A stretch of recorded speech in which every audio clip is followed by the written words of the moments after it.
Warning, there may be explicit language in today's episode. Viewer discretion is advised.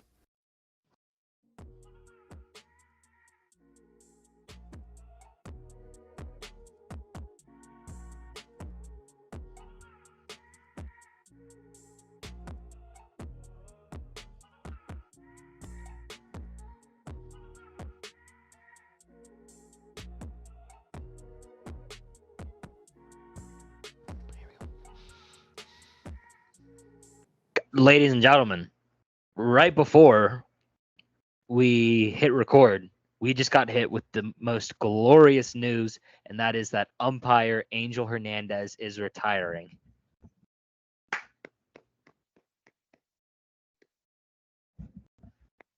Yeah, absolutely. Thank love to see God. it, man. Thank God. I am sure he is a nice guy, but he is the worst umpire in the history of Major League Baseball. Swear. Hey, he just likes the little league strike zone. It's like a wiffle ball strike zone, dude. I'd love to And see him just doesn't umpire a go. blitz ball game. Dude, He'd lose his mind, bro. Everything I would be a don't strike. I don't even want to think about that. Oh my It- God. Anyway, this is one of two episodes this week. We are trying something different. So this is episode 20, and then episode 21, I believe, will be on Friday night. Don't know if we'll do this regularly. Just we're trying something here, and we'll see how it works. We'll see how it works. And of course, as you can obviously see on the screen, Alex is not here. But we are kicking things off with some football talk. Yes. Minnesota Vikings. It came out that they were considering trading up in the NFL draft for like a top 5 pick. And to do that, they were going to trade Justin Jefferson. So this is what the bullet points I wrote down about it of what's going on. No extension as of right now is signed yet. Charlie Walters of the Pioneer Press said in late April was the Vikings wanted to move up from number 11 and into the top 5 to not make a selection at quarterback, but they were going to secure Jefferson's replacement in former LSU wide receiver Malik Neighbors. Minnesota, for the contract side of things, didn't do themselves any favors on waiting to extend Justin Jefferson, and still waiting to extend Justin Jefferson as we speak here today, as the salary cap jumped from $30 million from 2023 to 2024. So I got two questions for the both of you, and we're going to start with Dom. If they went with Malik Neighbors, did not take J.J. McCarthy, what do you think the offense would look like for the 2024 season? And Bryce, if you got to take for this question too, you are more than welcome to obviously chime in. I'll let Dom go first. Yeah, I just don't think that Justin Jefferson is a type of guy that you ever want to let go to. That's somebody that you want staying in your franchise for as long as possible. You pay him whatever you want. Whatever you want. If anything, you make that trade up for him. You make that trade with him to draft a better quarterback. If anything, if you make that trade up and draft a wide receiver like Malik Neighbors, I just don't see the instant impact that you're looking for. I just don't think Justin Jefferson's that. Justin Jefferson, I think he's a franchise receiver. I think he should stay in Minnesota. I think Minnesota should keep him at all costs. Mm-hmm. I agree. And what do they do if they take Malik Neighbors and not JJ McCarthy? Dude, imagine. It blows my mind that people like, are you done, Dom? Yeah. My bad. I thought you weren't. You So got it, bro. my view on this is on the other side is, okay, trade away Jefferson. That's fine. You still have Jordan Addison. He's going to be a dog. You have Hawkinson. You just brought Aaron Jones in, who's kind of old, but a solid runner. He can get there. So you're going to get a rookie. You're going to get a rookie quarterback. You're going to have a super young receiving core, an old tight end, an old running back core. Who's throwing to him? Nick Mullins? Sam Bradford? People can say all they want that McCarthy's not going to be the guy. That's fine. Whatever. You can say that. You're gonna get that no matter what. All quarterbacks are gonna get that are drafted. There's gonna be naysayers. It's gonna happen no matter what. Exactly. But if you really look at it, Kirk Cousins was able to get the ball to Jefferson and win them games. McCarthy's 10 times more battle tested than that guy ever was. Mhm. And so even if you don't have Jefferson, even if the ball's in his vicinity and say McCarthy's not doing the greatest, as long as he gets it up to him and is hitting him where he can catch it, there's a 90% chance he's going to catch it. Yeah, You pair that with an out route from a 6 whatever Hawkinson is, 200 and whatever pound body, and then have Aaron Jones going out too. I mean, and then McCarthy can run.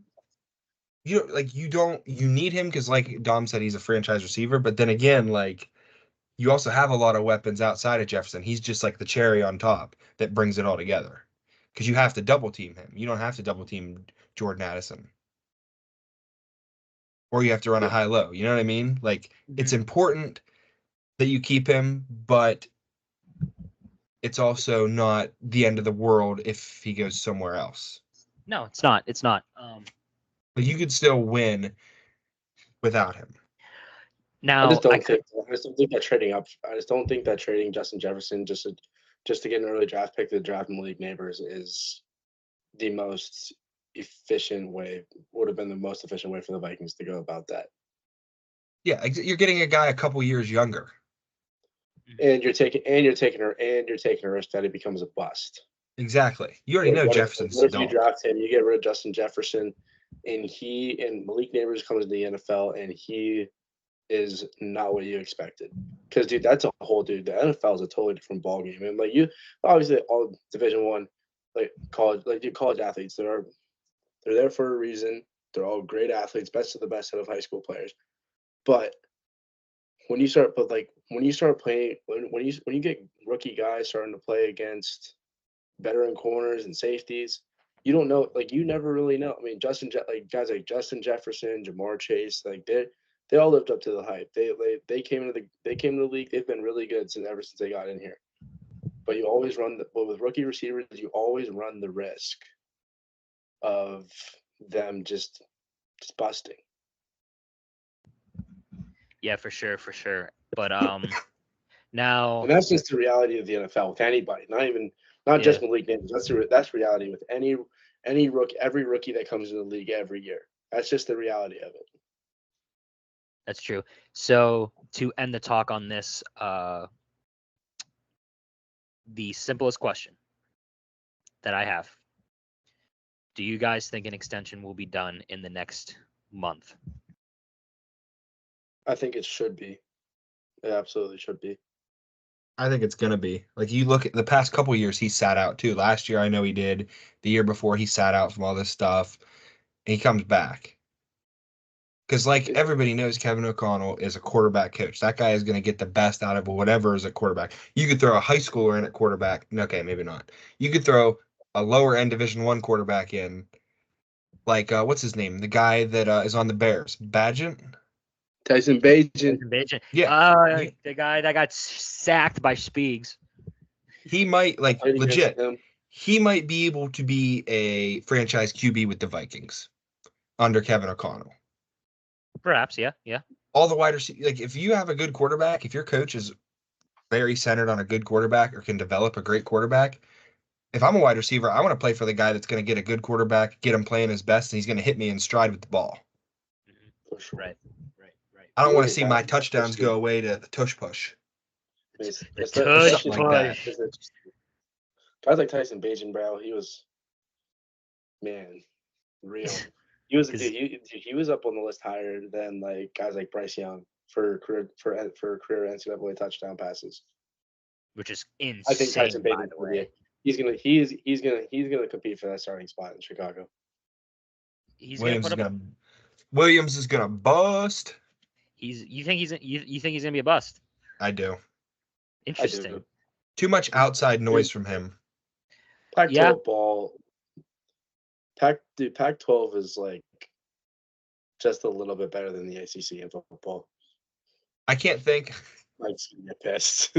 No, I can't think You're of a pretty Pac. much- Okay, you're correct pretty me much if I'm telling the truth. correct me if I'm wrong. Who's the last Pac-12 quarterback that did anything? I can't think right now. There probably is one or two. I can't think. Marcus Mariota was pretty good his first year in the league. I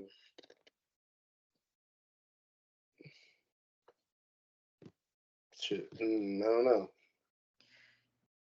Now we're going to see if the screen shows my giving the hands up, because that's a cue for something for all of us. So we'll see when I'm editing this later. Aaron Rodgers, dude.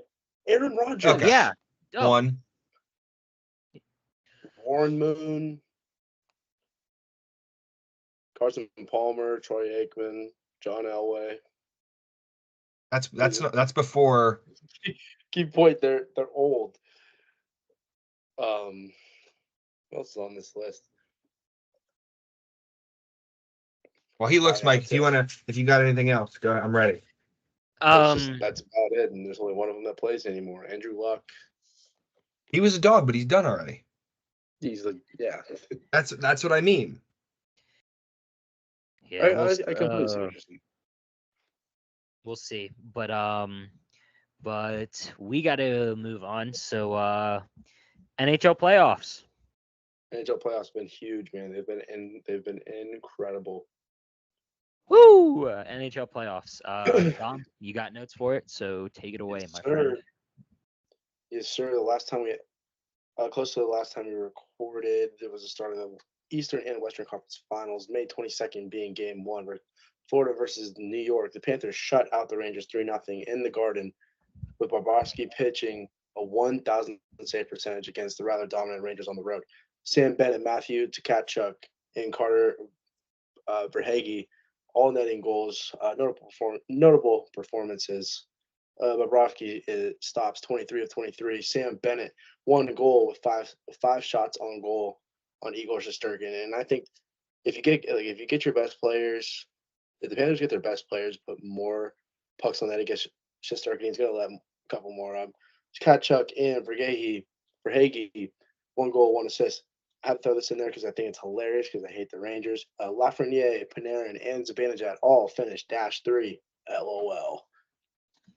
So real quick, man, do I hate Igor, but God. He's gross, man.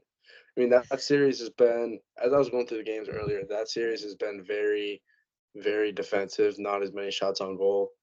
Somewhere along the way, the shots were 23-18, I believe. No, yeah, but I think so, something like that. We'll get there. But the Panthers starting off the series with that kind of win was huge. May 23rd, Game 1, Edmonton versus the Dallas Stars on the road in Dallas. Edmonton squeezed out a thrilling 3-2 overtime win against Tyler Seguin and dominant Dallas Stars. Have to throw this in there as well. Erie Otters alumni Connor McDavid netting the game-winning goal just 32 seconds into overtime off a deflection of the shot of Evan Bouchard after serving a 4-minute double minor for high sticking in the first overtime. That's a great way for the kid to come out and win the game for his guys. Winning goalie Stuart Skinner stopped 31 of 33, and Jake Ottinger stopped 35 of 38. It's very heavy on the offensive side of this game. McDavid and Hyman both recording 2 points on 1 goal, 1 assist. Tyler Seguin scoring the lone 2 goals for the Dallas Stars just wasn't enough for their guys. Friday the 24th, Game 2, Florida versus New York. It was another thrilling overtime game in the Eastern Conference Final. Yet another big-time defensive game from both teams, with each goalie facing less than 30 shots apiece. Vincent Trocheck opened up the game with a goal early in the first period, with assists coming from Fox and Panarin, just to be followed up late in the first with the Panthers scoring a goal of their own, by who other than Carter Verhaeghe, netting his second goal of the series. Trocheck continues to have himself a great series by assisting Barclay Goodrow's overtime winner along with Jacob Trouba. Jacob Trouba recording any points in the playoffs is incredible. It is incredible. He is a shot blocking defenseman who should never have the only time he should have the puck on his stick is in the defensive zone on a clear. Because if you ever watched it, he stinks at everything except blocking shots. And just being a defenseman. But anyway. Saturday, May 25th, Game 2, Edmonton versus Dallas. The Stars reminded everybody that they are still the team to beat in the West, tallying 3 goals in the 3-1 win over Edmonton. Jamie Benn, his old ass, netted the first to get the momentum going early in the first period. Not 60 seconds later, yet another Erie Otters alumni, Connor Brown, not in the game at 1, with assists coming from Cody Ceci and, you guessed it, another former Erie Otter, Warren Fogle, who's famous for all my Erie fans up there. If you remember Game 7 against London in 2017, Warren Fogle. That's all I got to say. 3:41 into the third period. Another former Erie Otter, Mason Marchment, scored the go-ahead goal, and Issa Lindell buried the dagger with an empty net goal to seal the victory over the Oilers. Next game is actually going on as we are recording right now. And if I'm correct, I believe Edmonton is up 2-0 right now. Yep, 2-0 start of the second period. Goals from, let's take a look. Goals from Zach Hyman and Connor McDavid. Connor McDavid scoring his second point of the game because he assisted Zach Hyman's opening goal. Sunday, May 26th, New York Game 3, New York versus Florida. Shocking offensive third game of Florida. Florida outshot New York 37-23. Shesterkin stops 33 of 37. Whereas Bobrovsky stops 18 of 23 as Rangers take this game in overtime. Both Goodrow and Lafreniere tallied 2 goals in regulation, with Alex Lindbergh tallying the game winner 5.5 minutes in the overtime. Other great performances consist of Alex Barkov recorded 1 goal, 1 assist, and also Sam Reinhart records 2 goals in the loss. Next game is Tuesday, May 28th. There we go. Now, Dude, Bryce, last week, Dom gave probably the craziest comparison I have ever heard in my entire life. Let's hear it. I can't remember what it was, but it was about Leon Draisaitl. It was Leon Draisaitl. Oh, yeah. I remember. With Connor McDavid. Would you like to explain it, Dom? I said, because I got into an argument with somebody. Someone tried to tell me that Leon Draisaitl is a superstar and he'd go to any team in the league and just turn him around because he's that good. But I don't think he's that good. I think McDavid's really carrying his career right now. And it shows. Because ever since McDavid got to Edmonton, Draisaitl's goals somehow went up. And people don't think, and everyone thinks that it's all Draisaitl. It's all Draisaitl. It has nothing to do with McDavid. Dude, McDavid recorded 100 assists this year. He literally said in an interview, I'm not even trying to score anymore. I just want to see how many assists I can get. And that says something about a guy. I believe I said Leon Draisaitl is to Connor McDavid as Mario Chalmers is to LeBron James. Well, no. First, you said, God, who was it? 1 second. I literally did the YouTube short like 3 hours ago. It was, I'll have it.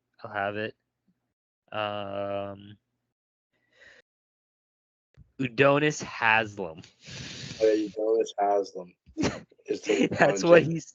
That's what this dude said. I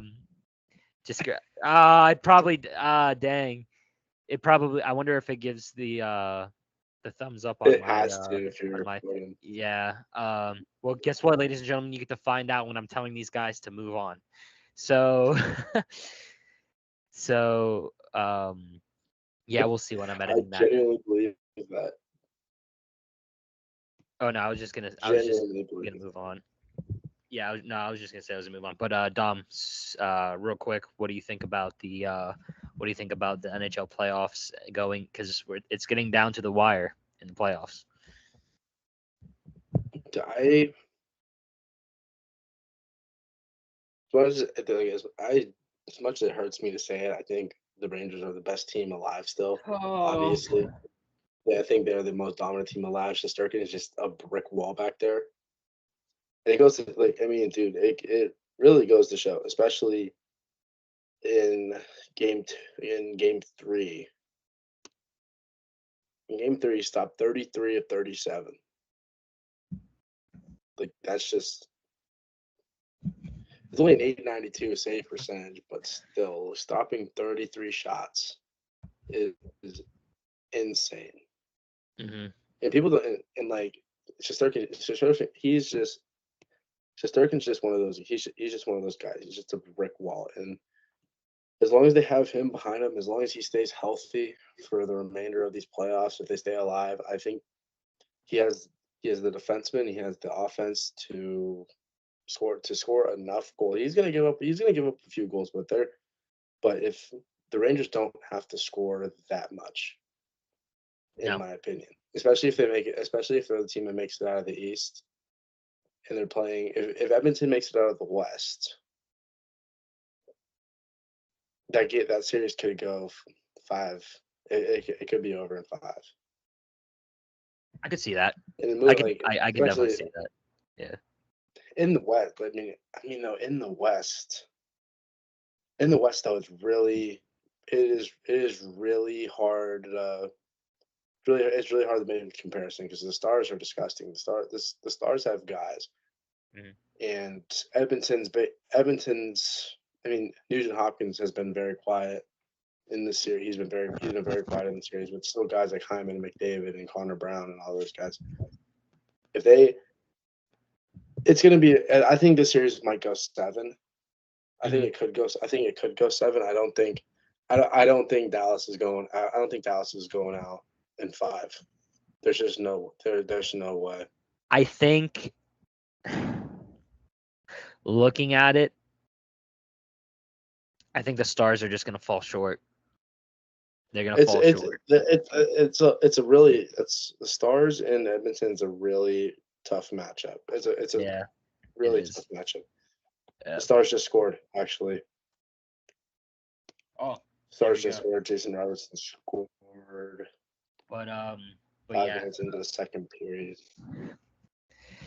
But yeah, so we'll keep track of the NHL playoffs, and yeah, we'll get the promotional stuff out of the way real quick. Subscribe, obviously, Tailgate Talks Official. Follow us on Instagram, TikTok, Twitter, Tailgate Talks Official, all that fun stuff. All right, last piece of business for this episode. The Pirates. Okay. Now wait a minute. We'll get to the Atlanta series. I'm not mad about the loss on Sunday to Atlanta because I quite frankly think they played really well against Atlanta. But we're gonna start off with this. I didn't think they were gonna do it, but they did, and they sent Jack Sawinski down. I'm shocked that they did. I didn't think they were gonna do it because I was at the point of when are the excuses for Jack Sawinski going to stop? He is struggling, and he either needs to be benched or sent down, and they sent him down. And he's hitting well right now as we speak in their game tonight. So the visit to AAA for Sawinski is what he needs. It is clearly working for Henry Davis right now. Now, Bryce made a good point before we went on the air. Why don't you just call up the AAA hitting coach? Why don't you just call up the AAA hitting coach and fire Andy Haynes? Because every time you send somebody down for a trip to AAA, it seems like they find it pretty easily in AAA.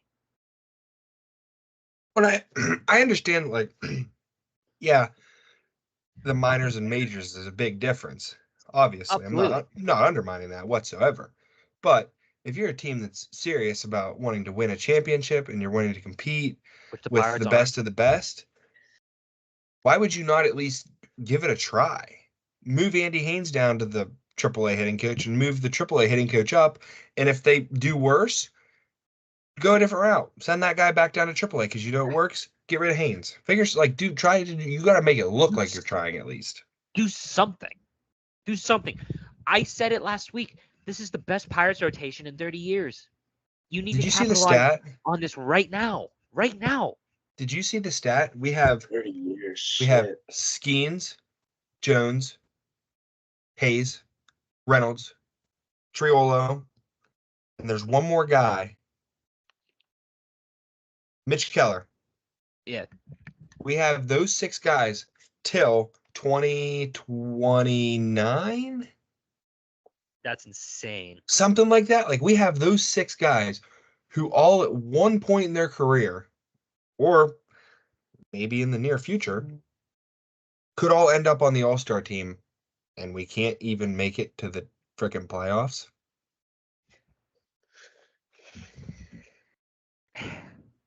I'm just saying, anybody else has that team, you give the Oakland Athletics that team, I bet you they're making a push in the playoffs pretty damn close to it. Maybe. But real quick, the game Send I was Rowdy at Tellez down next. That's what I was going to say. please. Why is Actually- he still on the team? Ben Cherington. No, Hold on. Ben Cherington has said Rowdy that Tellez. they are paying attention to analytics. What analytics are you looking at? Ben, To keep How many hot dogs he hammers after the game. Bro, like, I don't understand. Why is he still on the team? We just got to ship him out. Rowdy Tellez, 2. Anybody that'll take him for some money, gone. Like, why is he still on the team? I don't get it. But anyway, real quick, Jared Jones on the game I was at on my birthday on Wednesday. 6 innings, 6 hits, 5 Ks, 3 walks. Still a very solid performance. But guess what? They blew the lead. I believe the final score was what? Like 9. I was there. I can't remember the score. Wasn't it like 9-5? I was so mad. I can't remember. Oh, yeah, you were texting me freaking out. I was so mad. And you want to know? You want to know what they should have done? They should have put in Holderman in Chapman's spot. And I don't care if he pitched the night before. Put Bednar in. Ooh. Over Chapman. That's tough. They're both going to blow the game Chapman, for you. yeah, but Chapman looked awful. At least Bednar would have put up a fight. Yeah, they're both going to blow the game, though. It's just a matter of who you want to blow it, the Cuban Missile or David Bednar. Bednar's looked a lot better. Yeah, he has. I agree. I just feel like they need more bullpen. They need another guy in that bullpen. Yeah, and Colin Holderman is the best arm they got in that bullpen right now. Oh, yeah. But in that game, Lamont Wade was 3 for 3. Don't know how. Reynolds, by the way, so I saw the Bucko Blast. It was at 21, and I looked at my dad. I was like, you want to know what's better than 21 Bucko Blast? 22. Next pitch. Boom. Reynolds smacks it to right for a grand slam. Awesome. You know what's really sad? All right, I understand. What'd What did you say, Dom? It never, but the grand slam never happened because we blew the lead, so no one cares anymore. Yep. Exactly. You know what's going to happen? Bookmark that? this. 5/27 at 9:51 in 4 months when we're close to playoffs, and we end up 1 game out of playoffs, and we have 2 blown leads back to back. Remember this.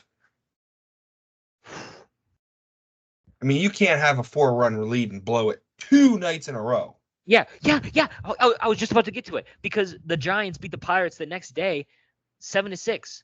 Reynolds was 3 for 5, also very good. Skeens pitched 6 innings, 6 hits, 3 Ks, gave up 1 run. Still solid performance, but once again they blew the lead. Oh my God! Drop the damn mic. I don't even know, but real quick, going in Atlanta. Yeah, Just fix the bullpen; it'll be fine. Literally. Also, but Atlanta series, the Pirates took 2 of 3. They beat Atlanta 11-5 the first night, and then 4-1 the next. Pretty much Bailey. Let's beat the Dodgers next week. Ooh, there we go. But Bailey Falter, the Man, first game, 7 innings, 6 hits, 3 earned runs, 4 Ks, 1 walk. Bailey Falter proving it once again, very good number 4 guy in the rotation. Then Mitch Keller, 6 innings, 6 hits, 1 earned run, 4 Ks, another strong start from the ace. And then let's talk about. So this will be the last thing we'll talk about for this episode. So Kellick came in for an injured Acuna, and we'll get to Acuna in a second. He went 3 for 5. Matt Olson 3 for 5, and Chris Sale just shut the Pirates down. 7 innings, 4 hits, 8 Ks.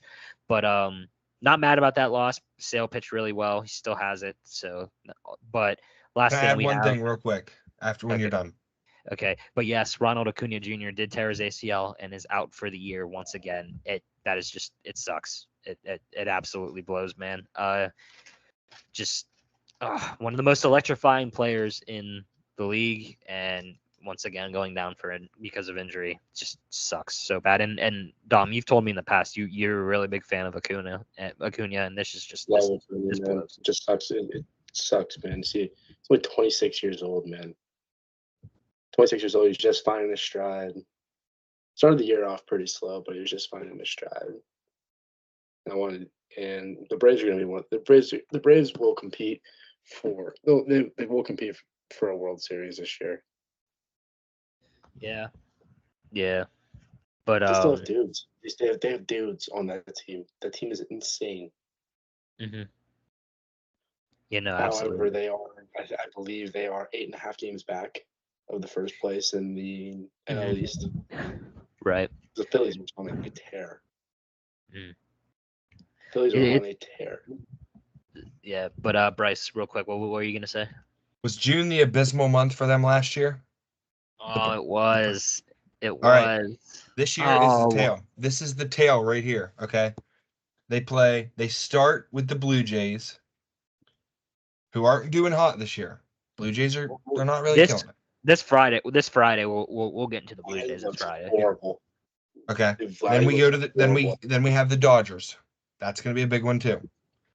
Then we get the Twins. They're gonna sweep them, dude. That's what we do. It's what we do. And then we get a 3-game series with the Cardinals. That's a must win at least 2 of those games.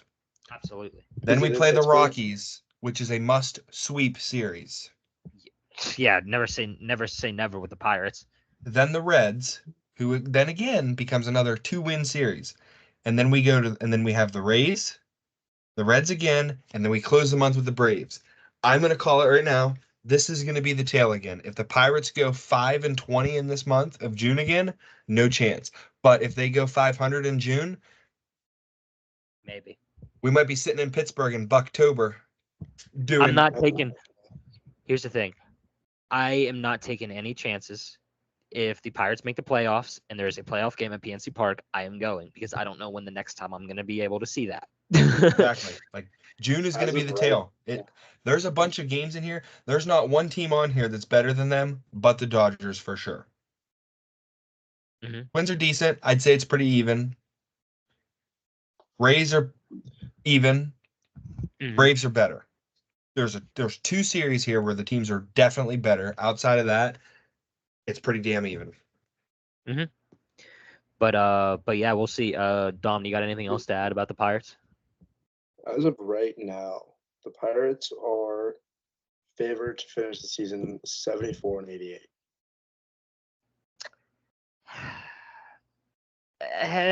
I can see that. I really can. It sucks. That's what they're projected to do. I've got them at 80 and 82 as of right now. I have in previous episodes I have them way higher, but right now with what I'm seeing, I have them at 80 and 82. I just can't. I think at some point this year we're gonna find a piece to add to that bullpen, and then we go on a tear. But we win 22 games in July. Yeah, and that piece's name is Mason Miller. I thought you were gonna say Bubba Chandler. Could be him too. But he's on the IL for the Altoona curve right now, which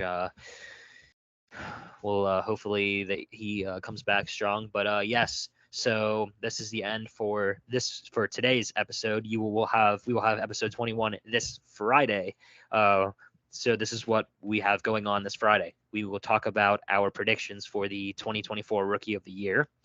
We will discuss the Toronto Blue Jays and why the heck are they selling at the deadline, according to some people, even with their slow start right now.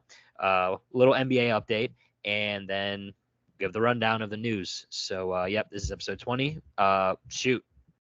I'm technically not allowed to do the paper toss, so who wants to do the paper toss? Dom, you're a partner in this. You go. Polynesian sauce toss.